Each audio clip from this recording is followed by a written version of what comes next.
Muchas gracias. Muy buenas tardes. Nuevamente, aceptando la gentil invitación de la Escuela de la Corte Superior de Lima, a efectos de poder compartir algunos puntos de vista en lo referente a un tema que ha suscitado una serie de, digamos, de cordiales discrepancias, para usar lenguaje conciliador, entre amigos y no amigos, académicos, conciliadores, operadores de la función conciliadora, así como docentes y algunos convidados al ámbito conciliatorio que no lo ejercían, o mejor dicho, no ejercían su actividad regularmente en este tema. El punto de partida entonces de la idea de poder compartir y a su vez puntos de vista, perspectivas e intercambiar pues una serie de impresiones sobre la obligatoriedad de la conciliación extrajudicial nace estrictamente de la resolución ministerial 070-2018 JUS del 5 de marzo de este año, mediante la cual se resuelve en su artículo primero disponer la publicación del proyecto de reforma del Código Procesal Civil presentado por el grupo de trabajo constituido mediante resolución ministerial 181-2017, conjuntamente con su exposición de motivos en el portal del Ministerio de Justicia. Esta comisión, o este grupo de trabajo, para ser más exacto, ha sido conformado por ilustres docentes y abogados, algunos de los cuales son amigos míos, muy dilectos, obviamente personas que tienen una reconocida trayectoria a nivel procesal, ¿correcto? Ex magistrados, docentes universitarios, abogados de prestigio, entre los cuales, si bien es cierto, puede haber existido algún tipo de aproximación a lo que es materia conciliatoria, no se habría desarrollado como una especialidad, habida cuenta de que este tema ya tiene muchísimos años, digamos, sistematizado de la manera como lo hace la Ley 26872, desde mediados de los años 90, más o menos. Sin dudar pues de la buena voluntad y la capacidad y la probidad de la idoneidad de estos profesionales, sí discrepamos varios de los que tenemos años en esta materia de la perspectiva que han tenido respecto al tema de la obligatoriedad, el abordaje que han hecho en función a lo que plantean en su proyecto, que es lo siguiente. En la exposición de motivos, ellos establecen en el punto 17 como formas especiales de conclusión del proceso, que el cambio más importante en esta sede es la regulación de la conciliación. Ojo, institución que está regulada principalmente por una ley extraprocesal, ¿correcto? La 26872 con su reglamento. Y algunas directivas pues, del Ministerio de Justicia a nivel operativo, sobre todo aplicables a sus centros de conciliación. Sin embargo, este grupo de trabajo, entendiendo que la conciliación tiene una connotación procesal en tanto y cuanto la califican como prejudicial, se abocó pues digamos, plantear una posibilidad que va contra la disposición específica del artículo 6 de la Ley 26872, que es la obligatoriedad de la conciliación en sede extrajudicial preproceso. Se dice, específicamente se dispone la no obligatoriedad de la conciliación preprocesal. Sin embargo, se establece que las partes, en cualquier estado del proceso, pueden conciliar de modo paralelo a él, quien podrá incluso derivarlo a un centro de conciliación. Entonces, lo que este grupo de trabajo de dilectos profesionales establece es que ya no se establece, que no se determine que la conciliación es obligatoria preproceso, argumentando una serie de situaciones que vamos a comentar más adelante, como por ejemplo, pues, la defensa del derecho a la tutela jurisdiccional efectiva, el acceso a la justicia, el encarecimiento, pues, o la generación de sobrecostos a los justiciables y una serie de circunstancias de las cuales podremos departir más adelante. Asimismo, se establece una regulación más amplia y permisiva de la transacción como medio de solución de controversias, apostando por la posibilidad de las partes de resolver sus conflictos a través de un acuerdo, eliminando las restricciones que tenía el Código Procesal Civil en esta sede. Según he conversado con algunos de los miembros de este grupo, intercambiando ideas sobre esta materia, ellos lo que están haciendo, lo que consideran que están haciendo, es revalorar el tema de la autocomposición, de la posibilidad de un acuerdo autónomo entre partes a efectos de poder darle a los justiciables una vía alterna, auténtica, pero que no sea obligatoria. Recuerden ustedes que la conciliación es un medio alternativo de solución de conflictos o controversias de carácter autocompositivo, igual que la transacción. La conciliación y transacción, yo tengo un artículo sobre la materia que está en mi página del Facebook, está publicado en su integridad, son medios alternativos que se centran o que tienen su núcleo en una negociación directa entre las partes. En la conciliación, esa negociación directa es asistida por un tercero facilitador, que es el conciliador, y en la transacción existe una negociación pura. Entonces, tenemos negociación pura versus negociación asistida, pero finalmente negociación de tipo integrativo. Esta forma de autocomposición está siendo revalorada a entender de los miembros del grupo mediante esta regulación. Es decir, ellos dicen, no negamos la posibilidad de una conciliación, la puerta está abierta, pero no creemos pertinente que esta posibilidad sea impuesta a las partes previo a acceder al órgano jurisdiccional. ¿Y cómo lo plantean? Lo plantean así. El título 11, formas especiales de conclusión del proceso. Este es el proyecto de modificación del Código Procesal Civil. Las diapositivas van a estar disponibles en la página de la EFAJA, no se preocupen, junto con el video de esta exposición. Capítulo 1, conciliación, artículo 323, oportunidad de la conciliación. Las partes pueden conciliar su conflicto de intereses en cualquier estado del proceso, siempre que no se haya expedido sentencia en segunda instancia. Se brinda la posibilidad de una conciliación, no se niega la posibilidad, pero no se le está dando la connotación que tenía antes. Exigencia de la conciliación, ya que viene pues el punto de quiebre, el motivo de estos debates y discusiones de las últimas semanas. La conciliación extrajudicial, previa al proceso, no es exigible para la interposición y admisión de la demanda. Sin embargo, si una de las partes decide acudir previamente a la conciliación, puede hacerlo ante un centro de conciliación supervisado conforme a ley. Entonces, este artículo 324, tal cual está en el proyecto, derogaría el artículo 6, que lo tenemos acá, el artículo 6 de la Ley de Conciliación, la Ley 26.872, que dice que ha tenido muchas modificaciones, no solamente en cuanto a su aplicación temporal y espacial, en cuanto a las épocas y a las cortes en las cuales se aplica, los distritos judiciales o distritos conciliatorios, para utilizar la terminología técnica, sino también en cuanto a su forma. Antes se hablaba de conciliación obligatoria, ahora se habla de falta de intento conciliatorio. Si la parte demandante, en forma previa a interponer su demanda judicial, no solicita ni concurre a la audiencia respectiva ante un centro de conciliación, es decir, no tiene la iniciativa ni concurre a la invitación, para los fines señalados en el artículo precedente, el juez competente al momento de calificar la demanda la declarará improcedente por causa manifiesta de falta de interés para obrar. ¿Correcto? Este es el esquema actual del artículo 6 modificado. Me parece que son 4 veces que ha sido modificado este artículo, 4 o 5. Este es el esquema actual. Nosotros, en aquellas zonas en donde es obligatoria la conciliación, tenemos que acudir obligatoriamente a un centro. Si no, la calificación que se nos va a dar es de falta de interés para obrar. En cambio, esta propuesta de artículo 324, ¿qué hace? Derogaría por regulación de la materia lo que se refiere al artículo 6 de la Ley de Conciliación. Muchos docentes de conciliación, capacitadores principales y muchos estudiosos del tema consideran que este grupo de trabajo habría, con buena voluntad, pero habría excedido el ámbito de ejercicio de sus funciones, habría ido más allá, que ellos han debido ceñirse al tema intraprocesal y no dejar el tema de conciliación. Máxime, si estamos hablando de un grupo de trabajo convocado por el Ministerio de Justicia, que es el ente rector y regulador de la conciliación a nivel nacional.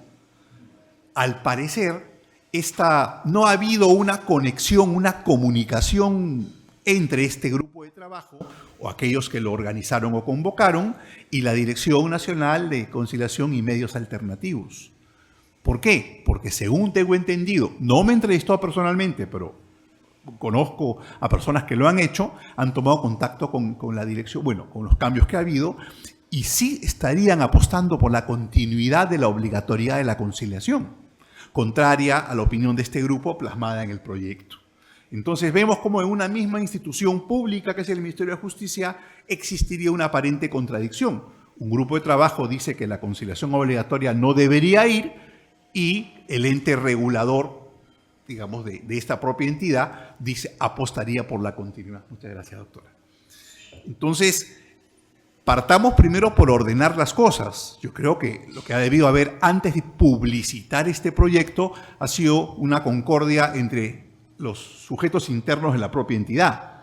Y este grupo, si, digamos, ampliando el ámbito de ejecución de sus actividades, ha decidido ocuparse de la conciliación, digamos, rebasando el carácter netamente procesal de su labor, o sea, de manejo de temas procesales, intraprocesales, yo creo que una convocatoria o una invitación a los técnicos de la DCMA ha debido ser lo pertinente para poder intercambiar impresiones y sacar un producto pues, que no genere digamos, las contingencias que ha generado, porque ha habido algunas discusiones bastante interesantes, pero incluso hay algunas amistades un poco, digamos, un poco debilitadas por este tema netamente académico.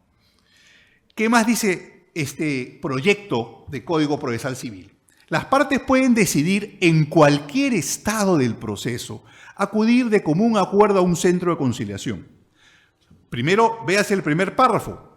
Te dice, no es obligatoria para acceder, ¿ok? No es exigible para la demanda, y para la interposición y la admisión de la demanda. Sin embargo, si quieren ir antes, deben ir a un centro supervisado por el Ministerio de Justicia. Ahora dicen, las partes pueden decidir en cualquier estado del proceso acudir de común acuerdo a un centro de conciliación pidiendo la suspensión del proceso. Es algo más o menos como lo que vivimos ahora. Pidiendo la suspensión del proceso cuando lo estimen necesario, cual que no puede hacerse más de 3 veces en una misma instancia. Pueden acudir a un centro de conciliación, pero no procede solicitar la suspensión del proceso en aquellos casos en los que dicha suspensión se afecte a otros sujetos procesales. ¿Ok? Y continúa. Si ambas partes lo solicitan, el mismo proyecto, puede el juez convocar audiencia de conciliación en cualquier etapa del proceso, excepto durante el trámite del recurso de casación. Los jueces, si lo estiman conveniente, pueden también citar a las partes a una audiencia de conciliación. Entonces, ojo, nosotros no sostenemos que este grupo de trabajo ha negado la posibilidad de conciliación. O sea, le están dando un aire bastante amplio dentro de lo que es el proceso, antes y después, pero por iniciativa o de las partes o del juez. El juez no es recusable por las manifestaciones que pudiera formular en esta audiencia. Este punto, por ejemplo, me parece bastante discutible. Este ultimito punto, que aparentemente es un parrafito, que es el último, el 324, que no resultaría, digamos, productivo darle mayor atención. Pero ¿a qué vamos? Y esto se discutió muchísimo en los proyectos de ley de conciliación. ¿Qué sucede? Los que conocen la materia conciliatoria y son conciliadores y ejercen la conciliación, saben que durante la audiencia de conciliación existe una horizontalidad entre los intervinientes. Es decir, si bien es cierto, hay un conciliador que es un facilitador que dirige orientando a las partes la audiencia de conciliación y tiene cierto grado de preeminencia en razón de que las normas lo legitiman y la propia institución para hacer respetar las reglas de juego, de respeto mutuo y la dinámica de la audiencia, él no es autoridad. Ojo, tiene cierta preeminencia en razón operativa en la dinámica, pero no es autoridad. Lo que se quiere es horizontalidad y se fomenta justamente con herramientas como el manejo verbal, y el manejo del lenguaje verbal y no verbal, la forma de plantear las preguntas y todo lo que conocemos los conciliadores y los capacitadores. También se sabe que una de las herramientas muy importantes en este tipo de audiencia de conciliación, sea intra o extraprocesal, porque conciliación finalmente es conciliación, se debe manejar con la misma dinámica, es el tema del caucus o entrevista o reunión privada. Pregunto, ¿en una judicial se permitiría un caucus? Primera cosa, el juez no es recusable por las manifestaciones. ¿Qué pasa si en alguna audiencia privada un juez en una conciliación intraprocesal, decide entrevistarse pues de manera privada, íntima, aislada o singular con cada una de las partes. Y lo hace con ambas como se recomienda, no solamente con una. Y en estas conversaciones surgen algunas ideas que una de las partes, o unas impresiones, que alguna de las partes considera que hacen que ese juez que ejerce como conciliador en ese momento se identifique con la otra parte. Dice, no, con lo que me acaba de decir, me queda claro que por mi causa no va. Este es del otro equipo. Me refiero al equipo de la contraparte. ¿Ok? Y esa parte dice, no, sé que yo lo recuso. Recuerden que la figura de la recusación tiene varios matices. Que la principal es justamente que hay una pérdida de objetividad o imparcialidad en razón de la identificación del decisorio con la otra parte. Todos sabemos que lo que se diga en una audiencia de conciliación no tiene efecto probatorio, ¿correcto? Lo dice. Pero ¿se aplica la ley de conciliación en la conciliación intraprocesal? ¿Se permite el caucus? ¿No se vería como una falta de imparcialidad del juez? Entonces, yo creo que más que ocuparse de que si es obligatorio o no, tema que volveremos a tomar después de este análisis, la conciliación prejudicial, han debido ocuparse de cómo se maneja la intraprocesal. Me parece excelente que le hayan dado aire, o sea, que le den espacio dentro del proceso y que la legitimen su presencia diciendo que las partes pueden pedir, pueden ir a un centro o el juez puede dirigir la audiencia, pero que establezcan cuáles son las reglas que se aplican. En realidad, si bien es cierto por tradición histórica, hay jueces conciliadores. En el derecho español se ve muchísimo y hay países en los cuales existen jueces entrenados para ello. Generalmente la formación de nuestros magistrados no es una formación resolutiva o no. Es una formación más bien vertical, litigante, autoritaria. Yo lo entiendo, yo he sido magistrado de primera instancia, juez civil y juez superior.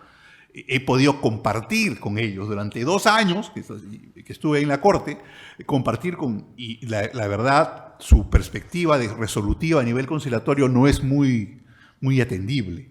Algunos sí, pero los tradicionales no, sobre todo los mayores. Hay muy poca apertura al tema. Entonces, vemos cómo, si bien es cierto, puede haber buena voluntad en este tipo de regulación, porque sí, o sea, podemos reconocer que existe la conciliación o no en el proyecto, que se tome en cuenta, que se menciona, que se le da un espacio, que se legitima su presencia como institución dentro de lo que es un proceso. Antes del proceso, con carácter voluntario, y dentro del proceso, las partes pueden decidir en cualquier estado y ir a la conciliación, pidiendo la suspensión hasta 3 veces, pueden acudir al centro y luego, si las partes lo solicitan, el juez puede convocar a audiencia de conciliación. Te dice, antes no es obligatorio, pero puedes ir a un centro regulado, supervisado. Y durante el proceso puedes irte al centro de conciliación o puedes pedirle al juez. Y menciona que no es recusable, pero no te dice cuáles son las normas que regulan la dinámica de la conciliación judicial, que sí me hubiera parecido valiosísimo y súper interesante que eminentes procesalistas que conformaban este grupo de trabajo planteen esas reglas.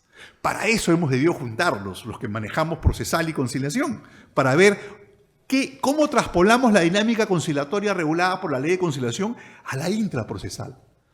Pero mis queridos amigos se han ido al otro lado.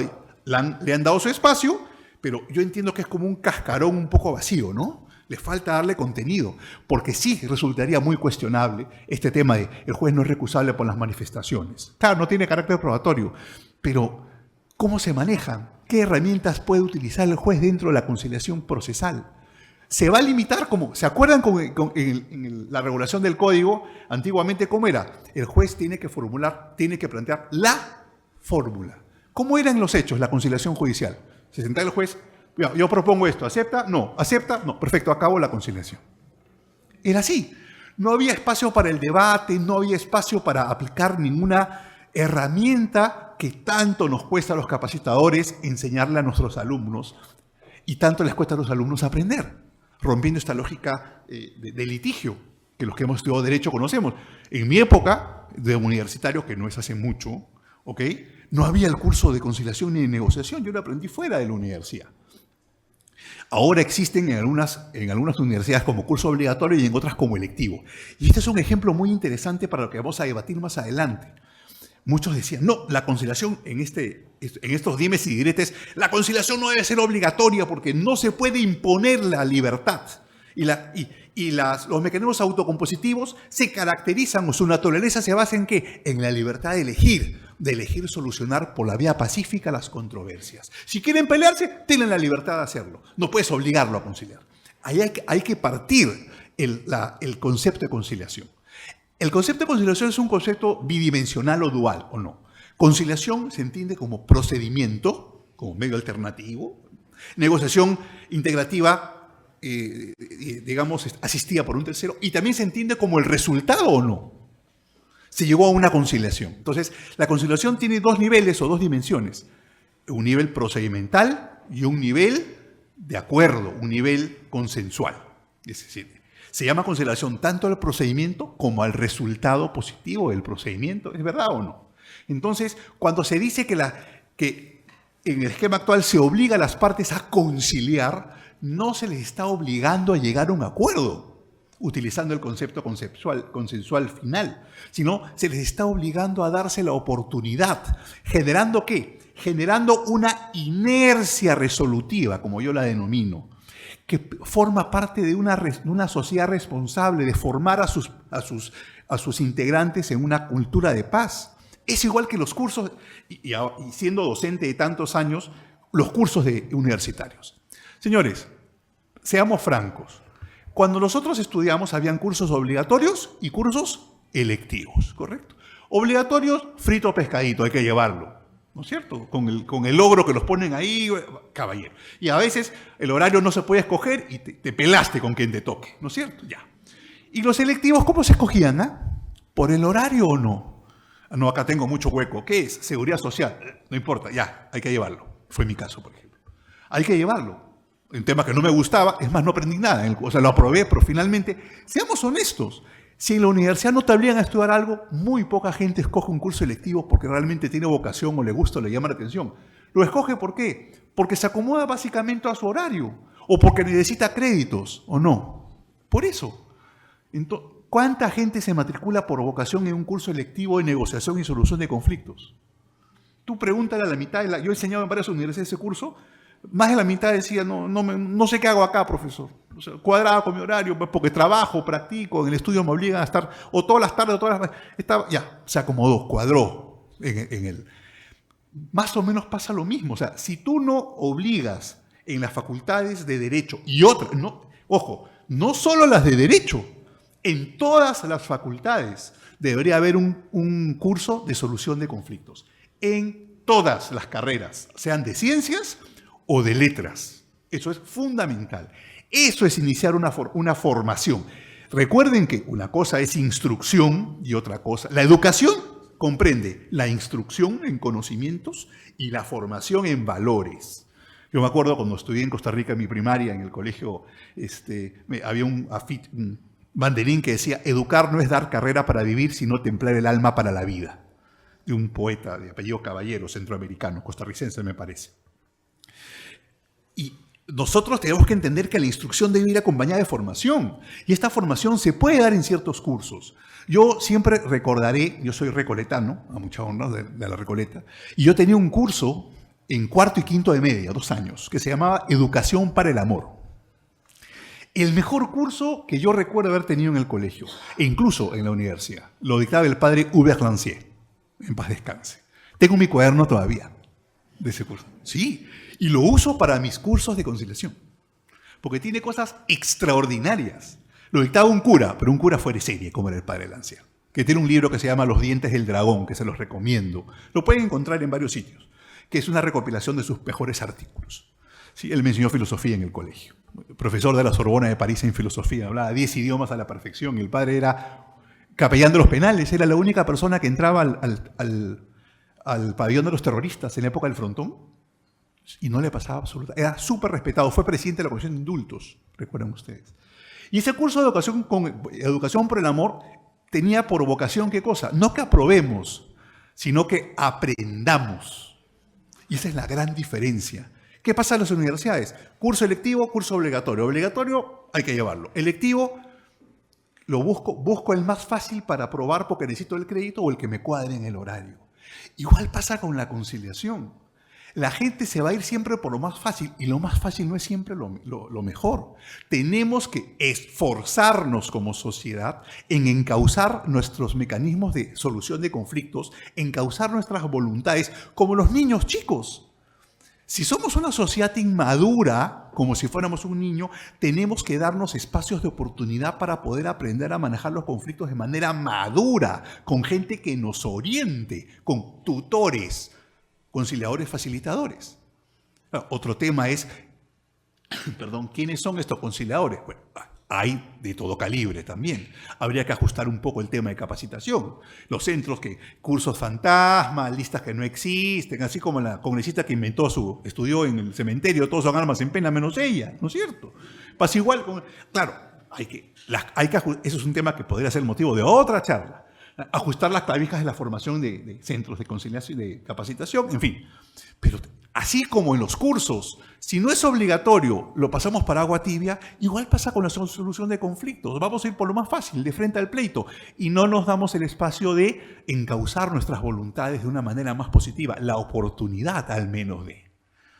Y mucha de esa responsabilidad es responsabilidad de los abogados, que no instruyen, a veces por desidia, a veces por incomprensión o por ignorancia, o a veces por mala fe, porque tienen algún contubernio con el magistrado, no instruyen a las partes, a su cliente, que hay posibilidades más rápidas y eficientes y más satisfactorias de solucionar un conflicto. ¿Ok? Entonces, yo sí sustento que la obligatoriedad tiene una connotación más de encauzamiento de voluntad, de aprendizaje, de desarrollo de la madurez de los miembros de una sociedad hacia una solución pacífica de conflictos. Esto en lo que no es recusable me abre pues el paréntesis. La dinámica conciliatoria en audiencia es la misma en la intraprocesal manejada por el juez que una normal. ¿Cuáles son los motivos de la recusación, las causas y cuáles podrían ser esas características de la audiencia de conciliación extraprocesal que podrían encajar en una causa de recusación? O sea, me parece muy peligroso descartar de plano, decir, no es recusable por las manifestaciones, cuando esta manifestación de un juez en una audiencia de conciliación intraprocesal podría estar de acuerdo con la dinámica conciliatoria normal o tradicional, pero puede ser mal percibida por una de las partes o tendenciosamente utilizada. ¿Ok? Sigue el proyecto y dice en el 325. Requisito de fondo de la conciliación. El juez aprobará la conciliación que trate sobre derechos disponibles siempre que el acuerdo se adecue a la naturaleza jurídica del litigio. Bueno, acá el 326 fue derogado y el 327, conciliación y proceso. Si habiendo proceso abierto, las partes concilian fuera de este, presentarán con un escrito el acta de conciliación respectiva, expedida por un centro de conciliación extrajudicial, presentada por las partes del acta de conciliación. El juez la aprobará previa verificación del requisito establecido en el 325 y declarar el proceso concluido. Si la conciliación presentada al juez es parcial y ella recae sobre algunas pretensiones o se refiere a alguno o algunos de los litigantes, el proceso continuará respecto a las pretensiones de las personas no afectadas. O sea, eso es una suerte de desacumulación objetiva y subjetiva, ¿no es cierto? Se acumula, pero si concilia se desacumula porque se desprende lo que ya se concilió o respecto a quienes se concilió. Efecto de la conciliación. La conciliación surte el mismo efecto que la sentencia que tiene la autoridad de cosa juzgada. Sea, ojo, acá no hay diferencia, procesal o extraprocesal. Y el último fue derogado. Entonces, este es el manejo que se le da en el proyecto de modificación del Código Procesal Civil. Me parece muy saludable que se haya considerado, que se le haya dado tanto reconocimiento y espacio a la conciliación, pero no estoy completamente satisfecho porque esos especialistas tienen valiosísimos aportes que darnos en el manejo de audiencia. Y eso es lo que siento que falta, lo siento vacío, lo siento colisionante con la naturaleza misma de la conciliación. Bien. Y yo considero, de manera muy personal, que debería analizarse, antes de entrar a unos temas técnicos, analizarse un enfoque filosófico-moral. ¿Por qué? Cuando más que decir, a ver, la conciliación, ¿qué resulta mejor? ¿Que sea requisito de procedencia o procedibilidad o de admisibilidad? Porque ha sido de los dos, ¿o no? En la evolución. Yo recuerdo, yo estudié con el Código de 1912, con el Código de Procedimientos Civiles. Lo agarré al final, ¿no es cierto? Porque lo cambiaron en el 93, yo egresé en el 94 y tuve que hacer un curso de complementario con el nuevo código. Eso me pasó con Código Penal del 91, con la Ley General de Sociedades, la Ley de Títulos de Valor. Me pasó con un montón de normas. En el código o en el derecho procesal tradicional, ¿qué nos decían? Los requisitos de admisibilidad son respecto a la forma y los de procedibilidad son respecto al fondo, ¿no? Eso es lo que mucha gente maneja hasta ahora. Según los entendidos en derecho procesal, actualmente, más que diferenciar admisibilidad de procedibilidad entre forma y fondo, se diferencia entre subsanable y no subsanable. Se dice que los requisitos de admisibilidad son subsanables y los de procedibilidad son no subsanables. ¿Cómo se maneja actualmente la conciliación? Acá, ¿cómo se maneja? Y lo tenemos acá. Acá. Improcedente por causa de manifiesta falta de interés para obrar. Calificar una deficiencia formal como falta de interés me parece muy avesado, ¿ya? Y eso es materia, o podría ser materia de una discusión netamente procesal. Pero lo que se está haciendo es dejando de lado cuál es la orientación de la conciliación. Y yo sé que este tipo de temas como que nos arrastra al plano netamente técnico, ¿no? Si corresponde o no quitar la obligatoriedad, que nos vamos a lo... Ahora, la tendencia actual es todos nos vamos a lo constitucional, ¿no es cierto? No, que viola... Todo el mundo quiere utilizar, hasta el caso de Pablo Guerrero, ¿no? Derechos fundamentales, ¿correcto? Se va, ¿por qué? Porque todos tenemos acceso derecho de acceso al juez natural, a la tutela jurisdiccional efectiva, y se está restringiendo, se está imponiendo sobrecostos a los litigantes, tenemos libre acceso a la justicia, etcétera. Sin embargo, se está perdiendo el norte de cuál es el sentido. Primero, hay que analizar cuál es la orientación de la conciliación en nuestro propio ordenamiento jurídico. ¿Cuál es la esencia? ¿Cuál es el sentido? Eso es lo que nosotros como sociedad estamos perdiendo. Ver el sentido de las cosas. Nos perdemos en el reglamentarismo, en las normas procedimentales, nos perdemos en ese tipo digamos, de pautas de ejecución, cuando la esencia la estamos desvalorando. Vean, yo considero que habría que tener como cuestión previa, algunas reflexiones antes de entrar a lo técnico. ¿Ok?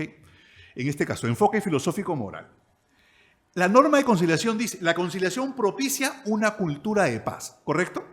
Yo sé que esto suena muy bonito, suena súper bacán, pero realmente sabemos, o sea, la estructura misma de la frase, cultura de paz, hasta uno suspira, ¿no? Cuando le dice, qué bacán, el aire se siente más rico, ¿no? Uno dice, el que te habla de cultura de paz, o tiene un polo con cultura de paz, uno se imagina la paloma con el olivo, qué bonito, ¿no? Agarrémonos las manos y cantemos. No. Vean, esta frase, la conciliación, nos lleva a reflexiones bien interesantes. Esta etiqueta fluye del artículo 2 de la Ley 26972, Ley de Conciliación del año 97, y se ha mantenido así a pesar de sus varias modificaciones, sirviendo de preámbulo a la enunciación de los principios éticos que deben regir su realización. El sentido de la conciliación es este. Todo lo demás es regulación. ¿Ok? La conciliación, esa es la orientación. Antes de analizar si procede o no, si es admisibilidad o procedibilidad, si debe ser obligatorio o no, vayamos a la esencia, que es lo que no estamos acostumbrados nosotros a revisar. Todas las modificaciones ulteriores de la norma, ulteriores a su dación, no han tocado este precepto. Entendamos primero qué significa propicia. Interesante, ¿no es cierto? No, los que tienen más o menos mi edad, los veintitantos, perdón, se acordarán de que la noche os sea propicia. ¿Se acuerdan de una serie que acaba así? La serie rosa, ¿no es cierto? Bueno, hablemos de qué significa propicia. Ya me entendieron algunos. Bien viejos estamos. Ya. Según el diccionario de la lengua de la Real Academia Española, que vendría de propiciar, que implica favorecer la ejecución de algo. ¿Ok? En la acepción más adecuada al contexto. Propicia la cultura de paz. ¿Qué es propiciar? Favorecer la ejecución de algo. Vayamos ahora. ¿Nunca han visto este desarrollo de cultura de paz? Nunca.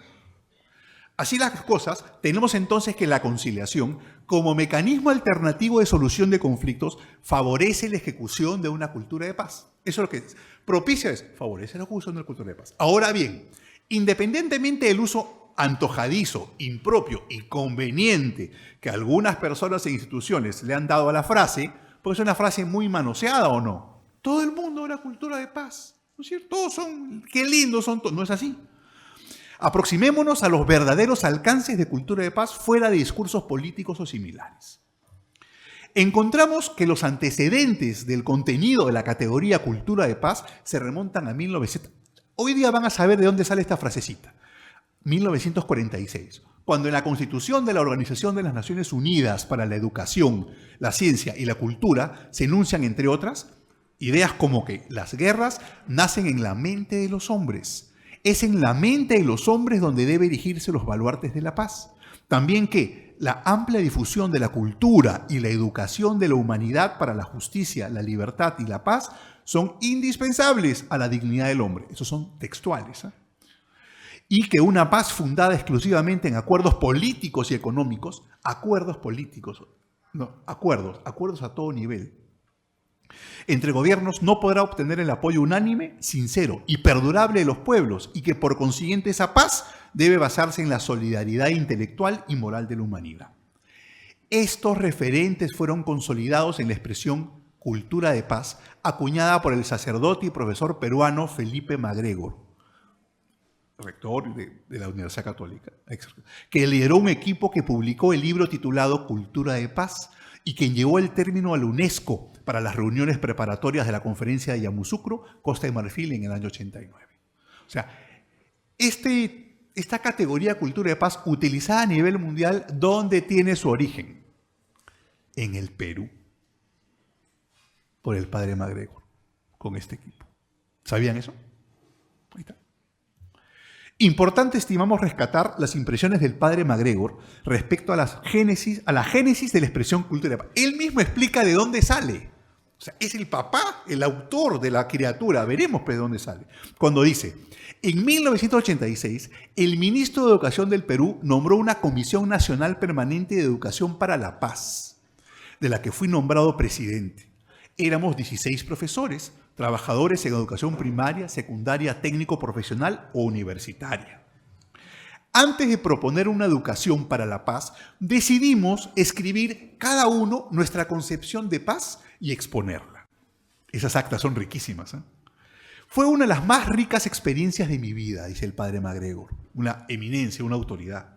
En las exposiciones, violencia, conflicto, solución de conflictos aparecían frecuentemente. Encontrábamos casi habitual la solución violenta de los conflictos. Lentamente nuestras discusiones se fueron iluminando como un principio de realidad. La guerra no es el enemigo de la paz. El enemigo de la paz es la violencia. Vean la esencia de esto. Nos preguntábamos hasta dónde puede resistir la moral autónoma a una moral heterónoma, que, por ejemplo, obliga por la costumbre a resolver un conflicto por la vía violenta. El resultado de la búsqueda fue que debíamos empeñarnos en construir en nosotros, en nuestros alumnos, en nuestros conciudadanos, una nueva cultura a la que llamamos cultura de paz. Porque transforma el imperativo moral de una persona, sus valores y sus decisiones hasta convertirlos en una única decisión. Nunca usar la violencia para resolver un conflicto. El libro Cultura de Paz es considerado por las Naciones Unidas como el primer texto trascendente sobre la materia, peruano, señores, ¿ok? Conteniendo la definición original e integral de la cultura de paz, en la cual se debe resaltar la paz, que dice el libro, textual, ¿verdad? La paz es dinámica. Ojo, todo el mundo cree que para ser pacífico hay que rasparse la cabeza, ponerse una túnica naranja y empezar con los mantras. O prender un incienso, o vender flores, o regalar. No es así, señores. Tú puedes ser divertido. Ser serio y ser responsable no significa ser aburrido, ¿ah? Y gruñón o mal encarado, cara de palo. No. Uno puede ser alegre, uno puede ser dinámico, uno puede ser activo. ¿Ah? Uno puede ser optimista, como mi gran amiga Liseli, que está presente. O sea, uno puede, envidiable su energía positiva en los cursos, por ejemplo. ¿Ya? Vean, la paz es dinámica, señores. La paz es la solución justa y no violenta a los conflictos. La paz no te quita personalidad. La paz refuerza tu personalidad, te enriquece, genera un equilibrio en la interacción social. Equilibrio en la interacción social. Eso es lo que buscamos con la conciliación. Que la gente aprenda a encontrar su equilibrio y deje de intentar montarse una sobre otra. ¿Ok?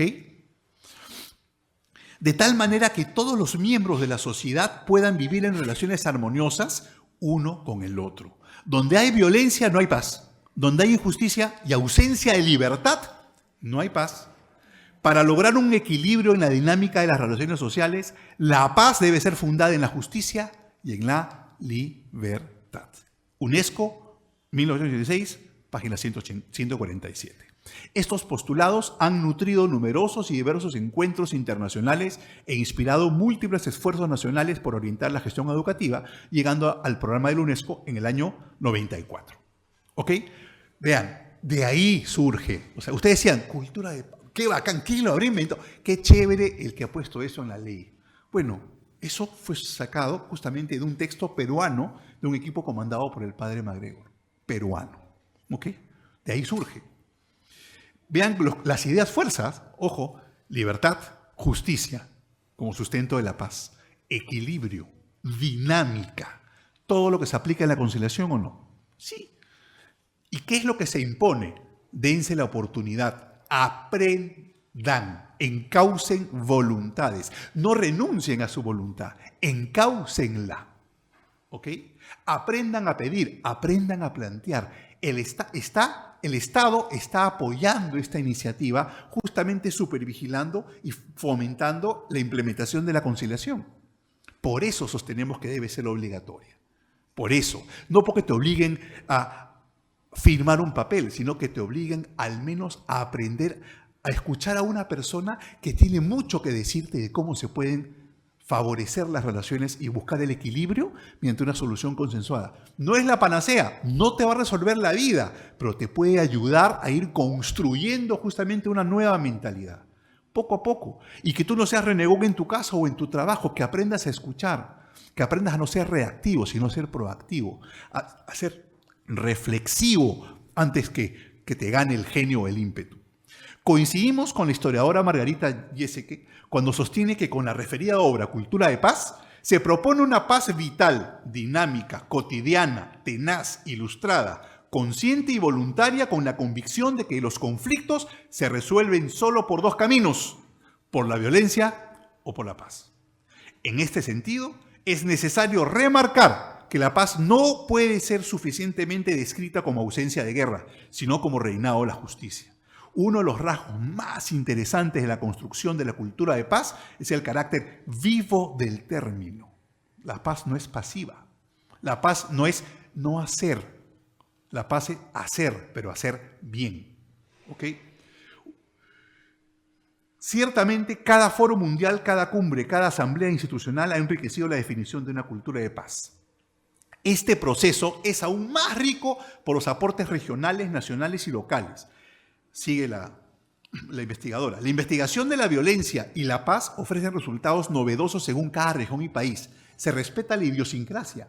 ¿Hay culturas más conflictivas que otras o no? En nuestro propio país, en cada región se manejan las cosas de manera diferente.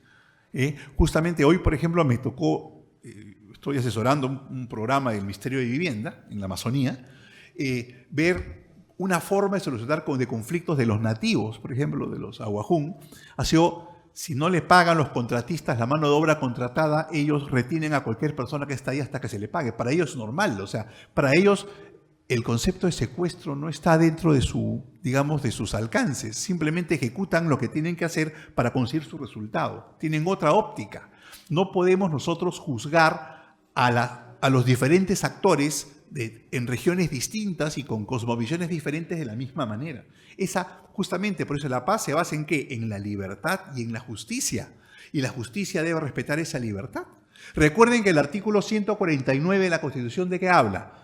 Habla de la posibilidad o la existencia de una jurisdicción especial en el Perú, que se rige ¿por qué? Por el derecho consuetudinario de las comunidades campesinas y nativas dentro de su propia circunscripción territorial, que debe, en respeto a los derechos humanos, debe servir para que resuelvan sus conflictos de manera autónoma. Sin embargo, es muy difícil llegar a este engranaje. Pero en fin, eso es un tema aparte. Repito, la investigación de la violencia y la paz ofrece resultados novedosos según cada región y país. De la misma manera, las prioridades en los problemas que se deben resolver para la consecución de una paz duradera, de una paz activa que involucra al individuo, tanto como a la comunidad, tendrán distintos matices en cada lugar. Eso es algo muy importante. En una sociedad pluricultural y multidiversa como la nuestra, podrían generarse esquemas de conciliación distintos por regiones. ¿Ok? Eso es proyecto que debe estudiarse a futuro. No tratar de implantar un solo esquema, sino variar en función a temas culturales, a percepciones culturales. Las prioridades de los problemas se deben resolver para la consecución de una paz duradera, una paz activa, que involucra al individuo como a la comunidad, tendrán distintos matices en cada lugar. Si la necesidad de una educación para la paz llevó a la concepción de una cultura de paz, ahora esta retroalimenta los programas de educación, los medios de comunicación y el conocimiento y la enseñanza de la historia. Tanto ha calado la propuesta que Asamblea General de las Naciones Unidas declaró el año 2000 como Año Internacional de la Cultura de Paz. Y el periodo 2001-2010 como Decenio Internacional de una Cultura de Paz y No Violencia para los Niños del Mundo, sobre el enunciado de educar para construir los baluartes de la paz en la mente de hombres y mujeres, de la declaración de Yamoussoukro, declarándose lo siguiente por las Naciones Unidas.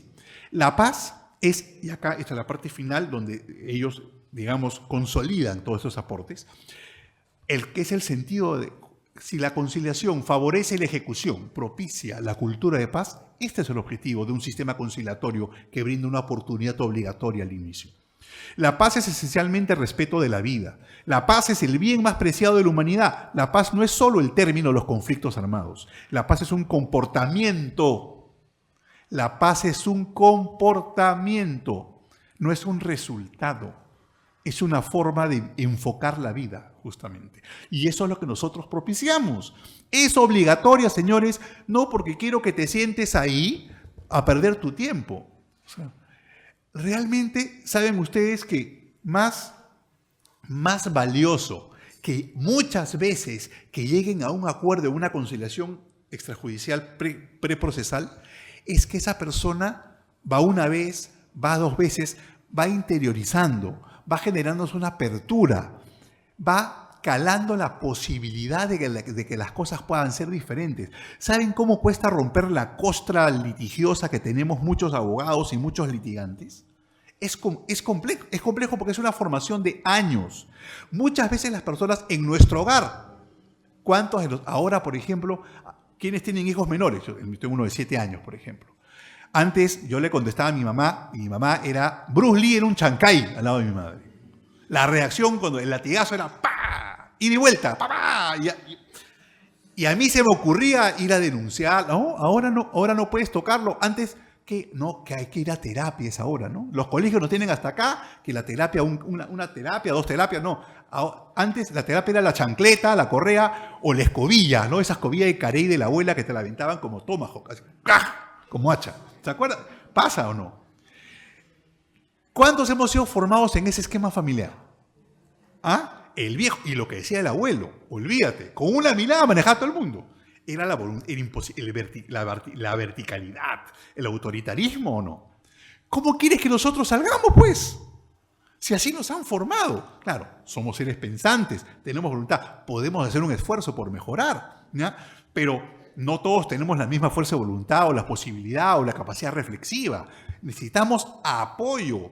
Entre nosotros necesitamos apoyo. No nos hacemos solos. Y la obligatoriedad de la conciliación tiene ese sentido. Ayudarnos entre nosotros. Olvidemos que el Estado me está obligando, me estás limitando, Estado miserable, me estás limitando mi posibilidad de acceder a la justicia con un sobrecosto y una pérdida de tiempo. No quiero ver a ese desgraciado, quiero que se pudre en la cárcel. No es así.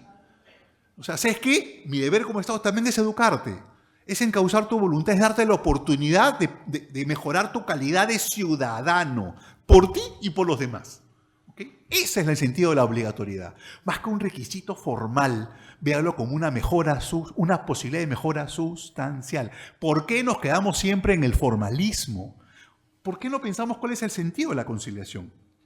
Dice acá, La paz es una adhesión profunda del ser humano a los principios de libertad, justicia, igualdad y solidaridad entre todos los seres humanos. La paz es también una asociación armoniosa entre la humanidad y el medio ambiente.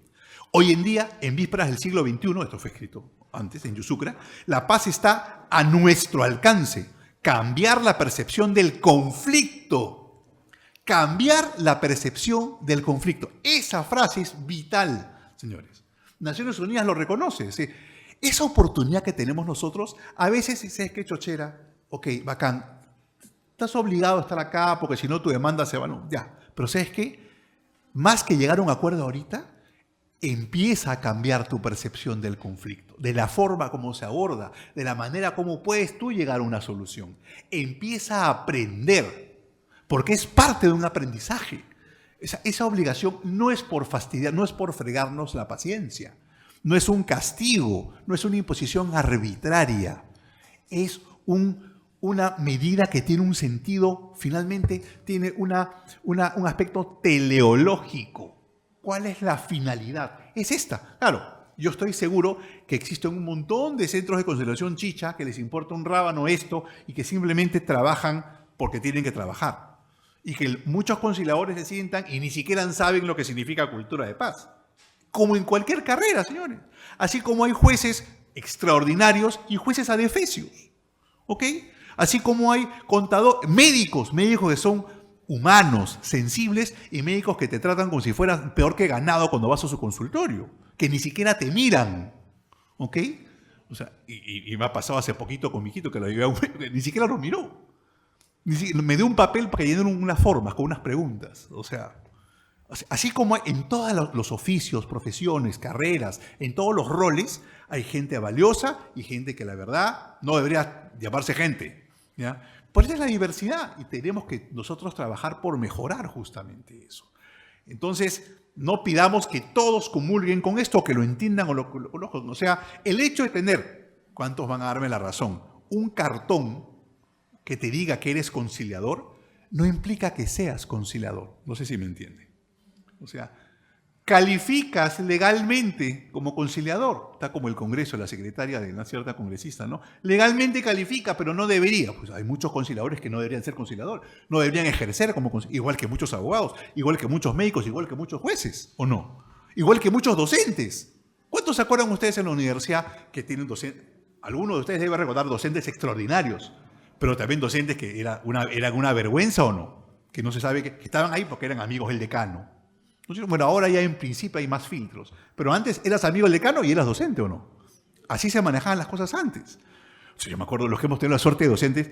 José Antonio del Busto, por ejemplo, fui mi profesor de Historia del Perú. Un lujo en la universidad. O sea, pero tuve profesores que no voy a decir, porque son incluso magistrados de esta corte, no voy a decir quiénes, ya, que me enseñaban un derecho. ¿Qué sale es esta? Pero, ya, que en realidad, qué horror, parecía que les metían un cassette, nunca pregunté dónde, pero que el tipo se sentaba, hablaba y no tenía carisma para transmitir. O sea, la clase te entraba por acá y salía por acá.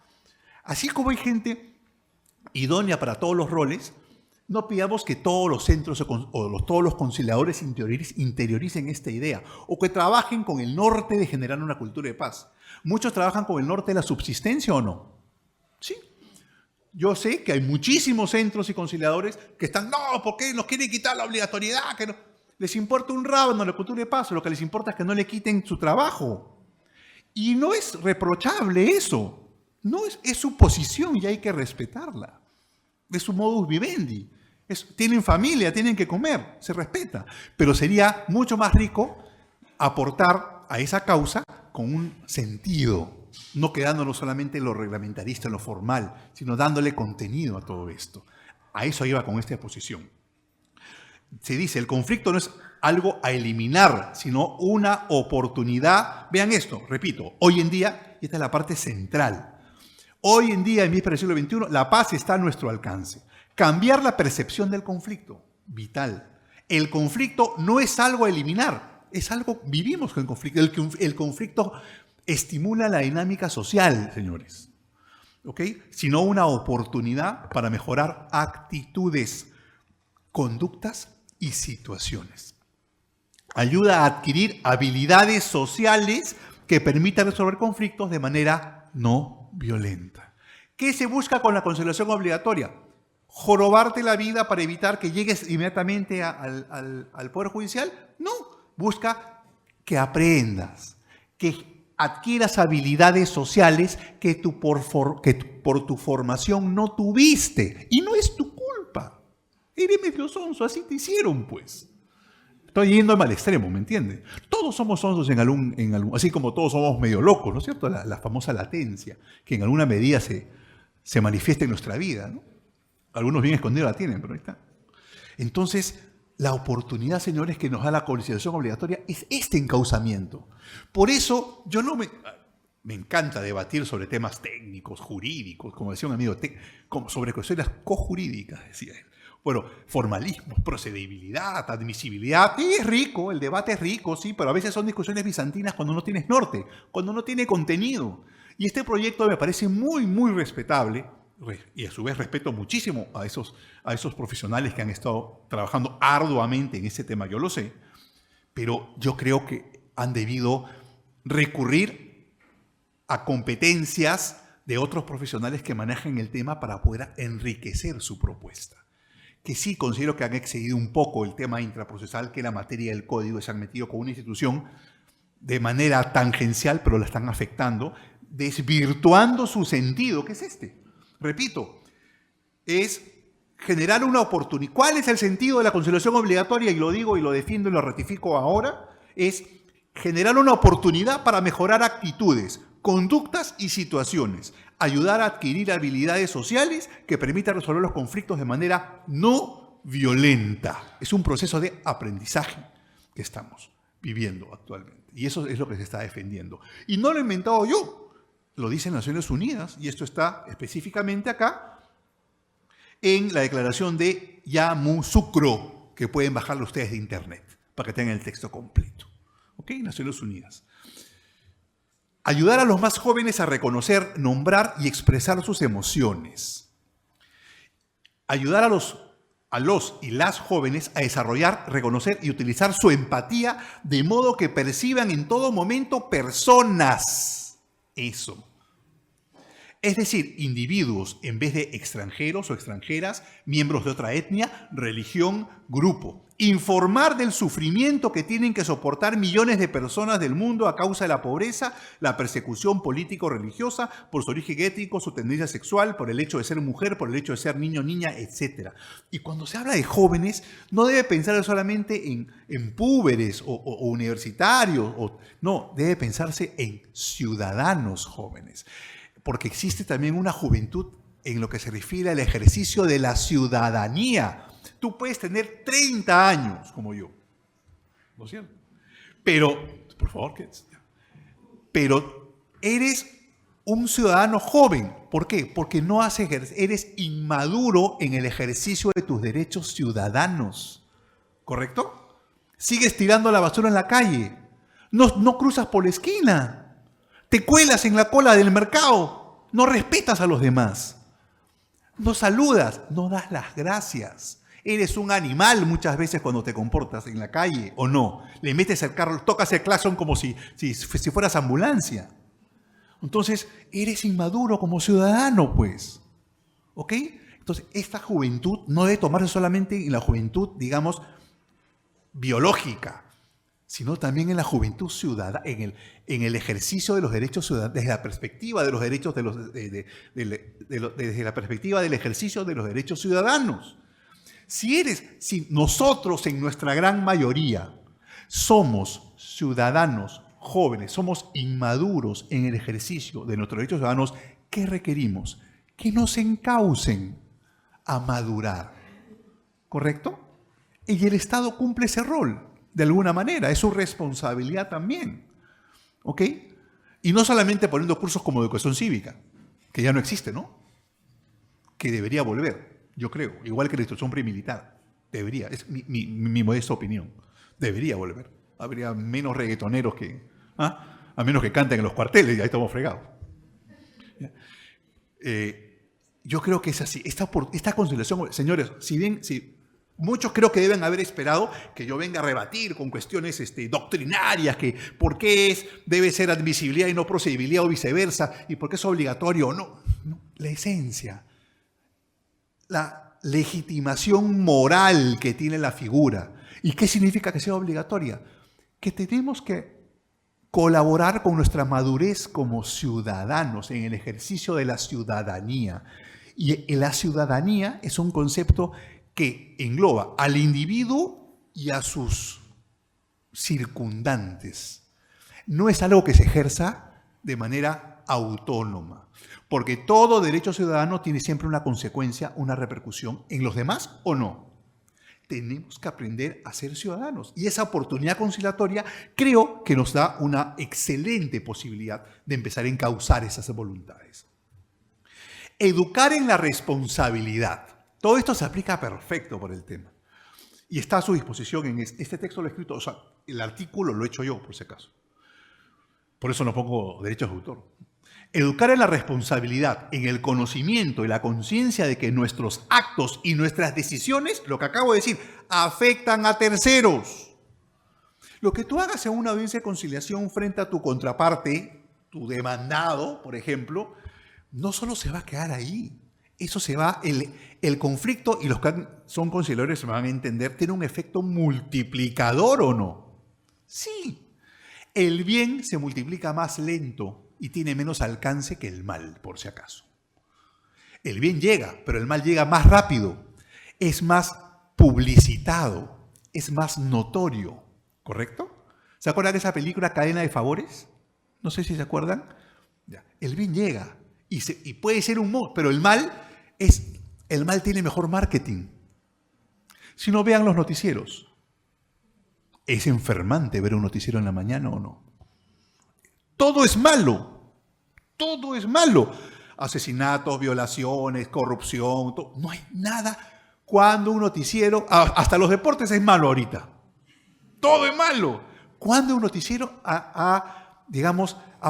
por ahí sale una nota, un evento cultural, no sé, una actividad positiva por parte de alguna autoridad, algún premio, reconocimiento a algún ciudadano. No, todo es malo. Nosotros tenemos que voltear ese enfoque. Y esta oportunidad conciliatoria justamente lleva ¿a qué? Lleva a que las personas entiendan poco a poco cómo deben comportarse. Educar en la responsabilidad, en el conocimiento y la conciencia que nuestros actos y nuestras decisiones afectan a terceros. Educar para la paz. Ayudar a desarrollar un efectivo amor y respeto por la vida. Ayudar a comprender que la naturaleza es nuestro ser primigenio y que es responsabilidad de cada uno o una de nosotros protegerla. Cuando educamos para la paz, nos integramos en un proceso dirigido por la conciencia, la voluntad y el amor de lo que somos. Apreciamos, por lo tanto, que al mencionar en la Ley de Conciliación Extrajudicial, esto es ya mío, la categoría cultura de paz, ¿ok? La conciliación, artículo 2 de la ley 26872, la conciliación propicia la cultura de paz. Se está evocando con esta frase una estructura conceptual que se gestó como corriente ideológica con carácter internacional posterior a la Segunda Gran Guerra y surgió 40 años más tarde consolidada con nombre e identidad propios en el Perú como un enfoque socializador y democrático. Y esto se usa en Argentina, en Brasil, en Chile, en Colombia, de la cultura de paz. O sea, incluso en la génesis de la regulación conciliatoria en el Perú, en la mediados de los 90, que nos nutrimos mucho de los colombianos y los argentinos. Yo viajé incluso a Colombia a hacer varios cursos, sobre todo una pasantía en la Cámara de Comercio de Bogotá con otros peruanos, ¿ya? Que son reconocidos conciliadores. Ellos nos vendían la figura de cultura de paz. Ellos nos entrenaron en cultura de paz. Y nosotros cacacenos ni cuenta que la cultura de paz era justamente una categoría creada por peruanos, por educadores peruanos. ¿Ok? Vean y para variar, a nosotros es como creamos las alpacas, les damos como las hacemos lindas, exportamos la lana y nos venden la chompa de alpaca a nosotros, más cara. Es la de siempre. ¿Cuándo vamos a aprender? La única manera es encauzando voluntades, como con la conciliación obligatoria.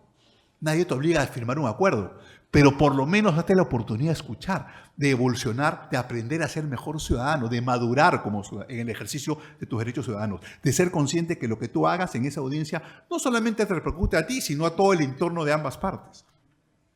Apreciamos entonces, por lo tanto, que al mencionar la Ley de Conciliación Extrajudicial, la cultura de paz, se está evocando una estructura conceptual que se gestó como corriente ideológica con carácter internacional posterior a la Segunda Guerra Mundial y surgió 40 años más tarde en el Perú, aplicándose prioritaria y esencialmente al campo educativo, pero extendiéndose a la gestión de conflictos, mediante su definición como presupuesto básico para el desarrollo de la conciliación como institución regida por principios éticos y regulada por normas que deben favorecer su dinámica y flexibilidad en el marco de las exigencias de adaptabilidad que una sociedad plural como la nuestra impone por su riqueza cultural y variopintos matices sociales.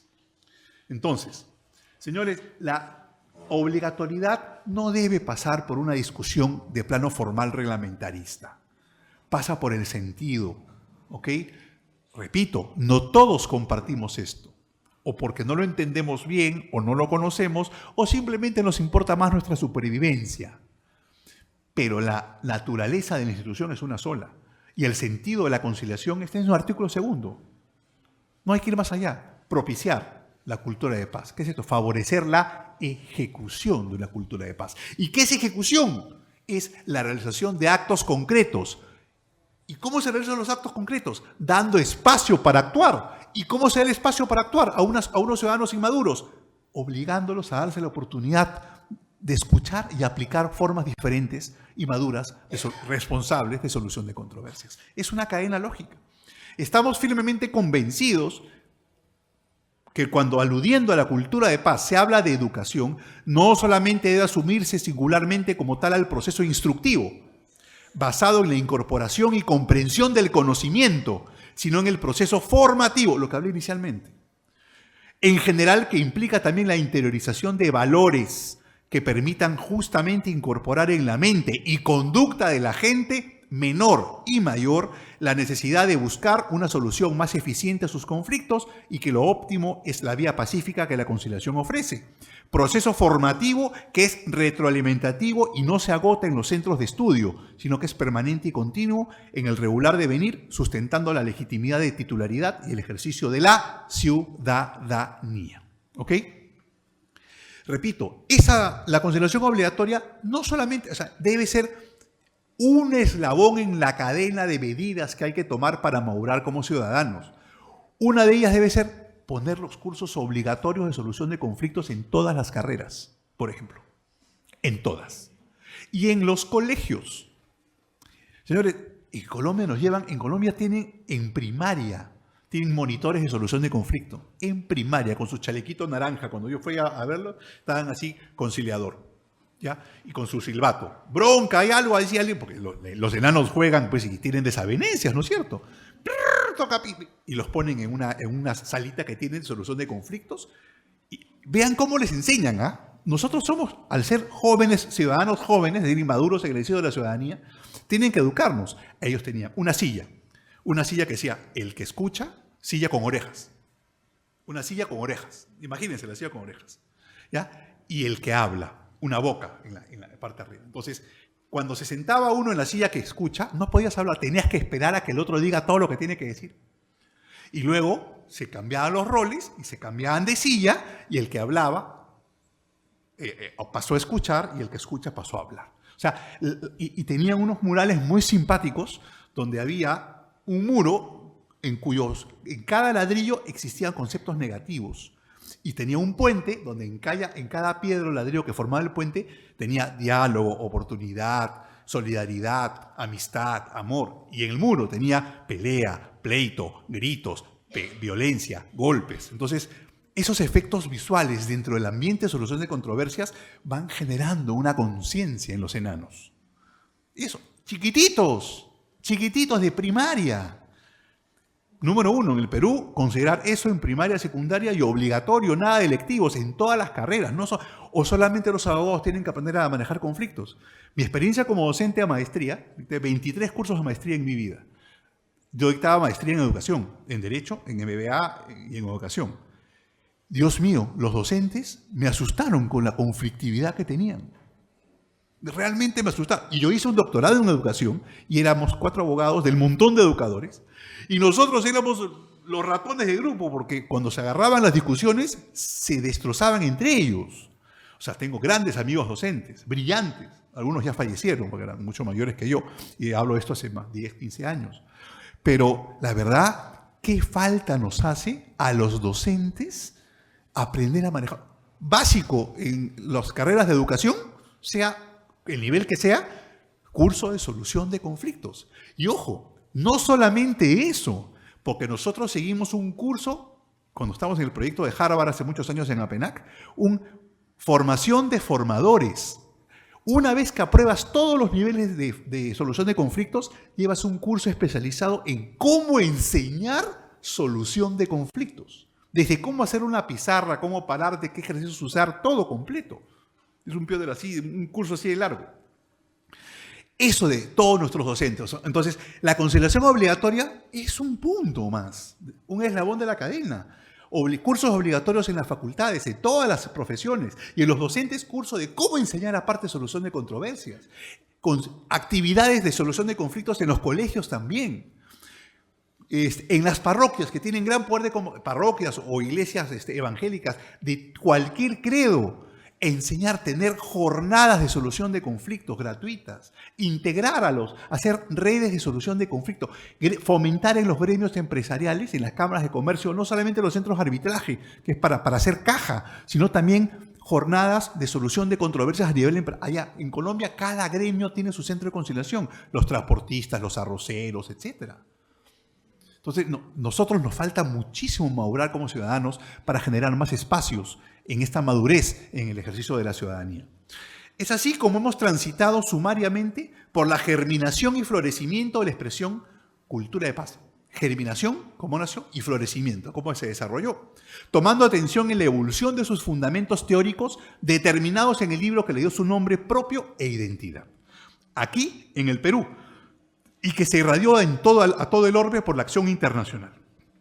Circunstancia que nos compromete sobremanera a los peruanos y obliga a tomar medidas radicales en la generación de una conciencia resolutiva que se instaure en los individuos y grupos como regla y no como excepción según la postura actual, donde la libertad permite buscar la justicia hacia la paz, cimiento del orden, seguridad y estabilidad que requiere el desarrollo de nuestro país, que es responsabilidad de todos. ¿Ok? Tenemos con la conciliación, ojo, y esto es importante, la conciliación como oportunidad, no como resultado. ¿Recuerdan que hablamos del concepto bidimensional? ¿No? La conciliación como oportunidad, como dinámica. La oportunidad de convertirnos en agentes activos de cambio de nuestras vidas, de nuestro entorno, de nuestra sociedad. Indaguemos sobre la conciliación, su naturaleza, sus características, sus efectos, sus ventajas frente a la judicialización del manejo de los conflictos. Aprendamos maduramente a tomar decisiones y participemos de la democratización de la administración de justicia. Volviendo a nuestra idea introductoria de partida, ahora concluimos que al propiciar la conciliación favorece la ejecución de la cultura de paz, ya con la seguridad de saber que hablar de cultura de paz es cosa seria. Y no es solamente un cliché simpático y una etiqueta que se ve bien en un polo, ¿correcto? Para correr una maratón. O en el frontis de una parroquia. O en una conferencia sobre conciliación. Hermanos en la cultura de paz. ¿Cuántos que leen eso saben qué es una cultura de paz? Bueno, acá están los fundamentos filosófico-morales. Y estos fundamentos, señores, son aquellos que respaldan mi posición y la de muchos compañeros que respaldan la continuidad y la obligatoriedad de la conciliación como un espacio de aprendizaje hacia el camino de la madurez en el ejercicio de nuestros derechos ciudadanos, más allá del solo hecho de generar una formalidad adicional. ¿Okay? Bueno, ya estamos más o menos en la hora. Bueno, entonces yo les agradezco muchísimo su paciencia y su atención. Los materiales van a estar a su disposición en la página de Lefaja y yo los cuelgo también en mi página del Facebook. Mi correo electrónico lo tienen ahí. Cualquier consulta, encantado de poder absolverle. Material que necesiten. La información está para compartirla y acá somos un equipo y tenemos que nosotros trabajar en pos de esta institución que tanto beneficio nos puede traer. Okay, muchísimas gracias por todo.